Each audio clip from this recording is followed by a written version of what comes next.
They're walking on the fighting side of me, running down a way of life our fighting men have fought and tried to keep.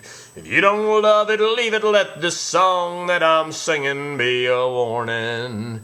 You're running down our country horse, you're walking on the fighting side of me. Merle Haggard, I love Haggard and Strangers. Man. Hippies like you go around crybabying about war, you hate every war. Well, if it wasn't for us, you'd be in prison. We buy you the freedom. American soldiers buy hippies the freedom to go around bad-mouthing war, complaining about war. If it wasn't for the wars, they'd be enslaved right now. And the hippie says, I don't like any war. Who's right? Both are right and both are wrong. First, the hippie. The hippie, who I lean towards sometimes, thinks all wars are bad. Well, war is bad. War is a bit of a crime in itself as it occurs. But some wars are necessary. Wars need to be fought sometimes. World War II. If it wasn't for World War II, Nazis would have taken over the world. Vietnam War, not so simple. Korean War, not so simple. Spanish-American War, not so simple.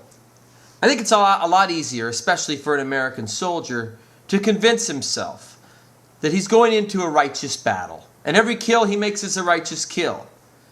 It's easier to think that way. And it serves the Corps better to think that way, to have your soldiers think that they're doing righteous work.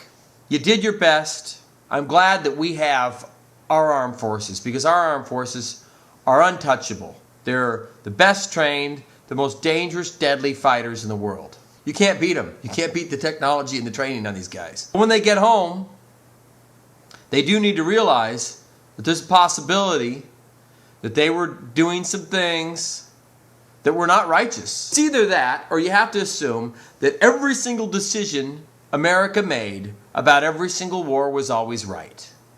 It's impossible. Nobody's always right. So, the soldier should always be right with himself and do his job the best that he can. He can't control policy. He's a pawn.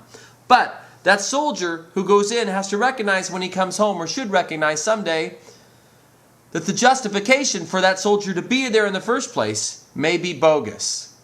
It doesn't mean the soldier did a bad job. It doesn't mean that the person he killed, he murdered.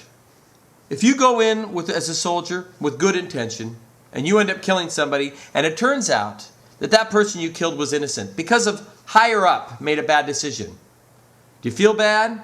Well, you shouldn't really feel bad in the sense that you did your job. You did what you were supposed to do. But from a humanitarian perspective, you should consider, if you fired a bullet and it killed someone who was innocent, that sucks. The way with these crazy despots and all the weird things going on over the world, sometimes wars do need to happen. But what about diplomacy?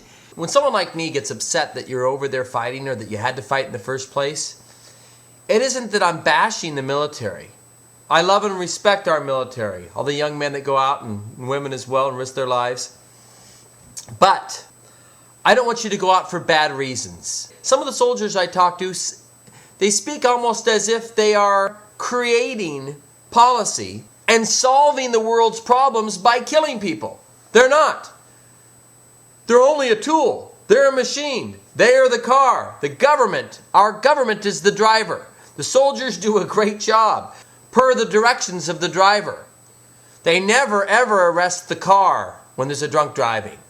The soldiers are the car. You're just the car. But it's great to be just the car. You have no other responsibility. You did your job. That's great.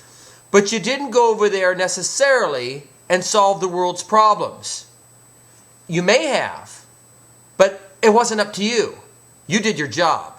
You know, you're not just a soldier. You're also an ambassador. You are an American ambassador. Some of these people you meet over there, it's the first American they'll ever meet in their life. What do they learn about America from you? Well, some soldiers go over there and do things that they're not supposed to do. Things we might call war crimes. But it's easy to justify them because everybody else was doing them. And you had decided that the people that were there were less than human. They don't deserve to live, and if you kill them, it's not really murder, because they've got to go. They need to be exterminated. So you really can't afford any time in your life to find out or start feeling like the people that you killed or hurt or attacked or whatever. You can't ever consider that they are human, that they are equal. Because the moment you do, every negative thing that you did over there comes crashing down on you. So you have to stay a hater. You have to come home and hate those people for the rest of your life. But I don't know how it's going to work. You can't compartmentalize your life. You know, your dreams can give you away. Your subconscious is going to see the faces of children and grown-ups, adults in your life. And they're going to trigger memories of people that you saw, people that you did things to. Don't do this to yourself. You know, I was a real asshole to some people back in junior high school. I see them at the high school reunion. 30 years later, I still feel like crap. I'm humiliated when I see them. They've forgiven me, but I'm humiliated. And that was just bullying. I carry that with me. That's this.